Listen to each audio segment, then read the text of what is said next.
ముందుకెళ్ళొద్దునా?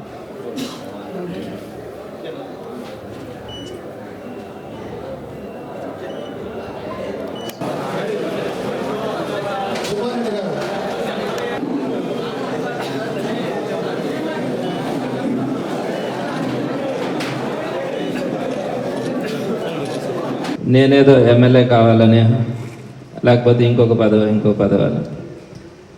నా ఎయిమ్, నా టార్గెట్ అయితే ఒకటే, జగన్మోహన్ రెడ్డి గారు సీఎం కావాలా, జగన్మోహన్ రెడ్డి గారు ముఖ్యమంత్రి కావాలి, వైఎస్ఆర్సీపీ తిరిగి అధికారంలోకి రావాలి.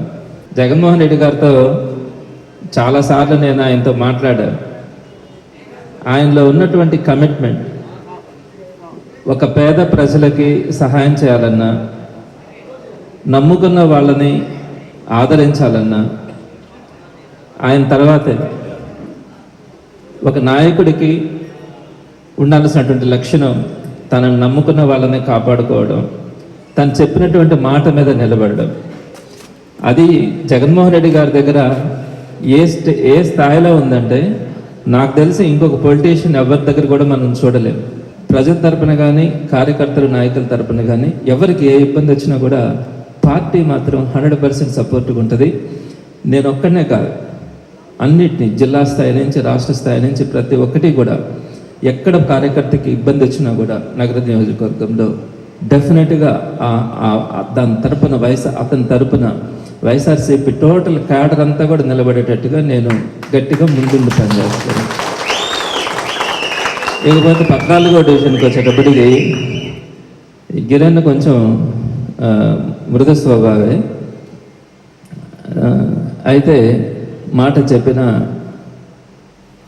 పని చేయాలనుకున్న అబద్ధం చెప్పుడు, మోసం చేయడు, ఊరికనే పబ్లిసిటీ కోసం పని చేయడు. డెఫినెట్గా తనకిచ్చినటువంటి బాధ్యత, తనకిచ్చినటువంటి ఆ కమిట్మెంట్ అయితే దాన్ని బట్టి ఖచ్చితంగా ఫాలో అయ్యేటువంటి ఒక మంచి వ్యక్తి.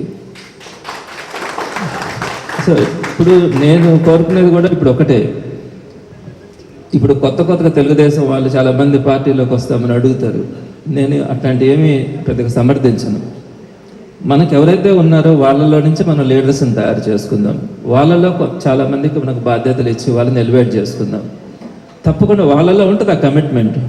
ఇక్కడ ఉండి అక్కడికి పోయి అక్కడి నుంచి ఎక్కడికి వచ్చే వాళ్ళ కంటే కూడా మనతో పాటు నడిచే వాళ్ళు ఈరోజు నిజాయితీ పరులు. అట్లా అందరం కూడా కలిసి మళ్ళీ మరొకసారి వైఎస్ఆర్సీపీని అధికారంలోకి తీసుకొచ్చడానికి ప్రయత్నిద్దాం. గిరణ్ని మళ్ళీ 14వ డివిజన్లో ఒక మంచి లీడర్గా అనుభవించి పార్టీలో వెళ్ళిపోవడం కాకుండా, కష్టాల్లో ఉన్నప్పుడు కూడా పార్టీ కోసం, ఇంకా నాకు 14వ డివిజన్లో చాలామంది సీనియర్ లీడర్స్ ఉన్నారు. ప్రసాద్ రెడ్డి అన్న కూడా ఉండాలనే ఆలోచనతో కూడా మాట్లాడడం జరిగింది. అయితే మళ్ళీ అన్న తర్వాత కూడా నా దగ్గరకు వచ్చి నేను చాలా సంతోషపడ్డాను.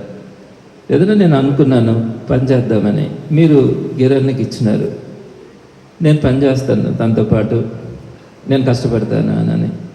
అందరూ కూడా ఎవరికి ఇచ్చినా, ఒకవేళ మేము ఎక్స్పెక్ట్ చేసినా ఇంకొకరికి ఇచ్చినా మేము పని చేస్తామని ఆ రోజు చెప్పినారు. ఈరోజు కూడా పని చేస్తున్నారు. సో వాళ్ళందరినీ కూడా కలుపుకొని పోవడం కానీ, అందరికీ కూడా గౌరవం ఇవ్వడం కానీ, 14వ డివిజన్ వైఎస్ఆర్సీపీకి పాజిటివ్గా తీసుకెళ్లడంలో అందరం కలిసి పనిచేద్దాం. మన అల్టిమేట్ గోల్ వైఎస్ఆర్సీపీ అధికారంలోకి రావాలి, ప్రజలందరికీ మంచి జరగాలి. 14వ డివిజన్ ఇన్ఛార్జ్ బాధ్యతలుగా చేపడుతున్నటువంటి గిరణ్ని అభినందించడానికి వచ్చినటువంటి మీ అందరికీ మరొకసారి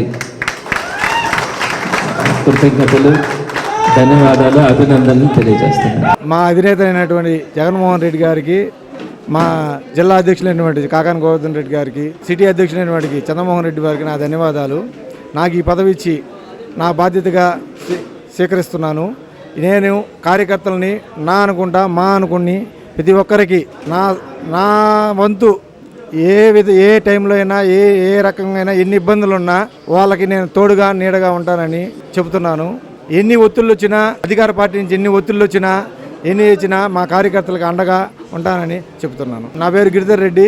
నేను 14వ వార్డు ఇన్ఛార్జిగా నియమితులైనాను.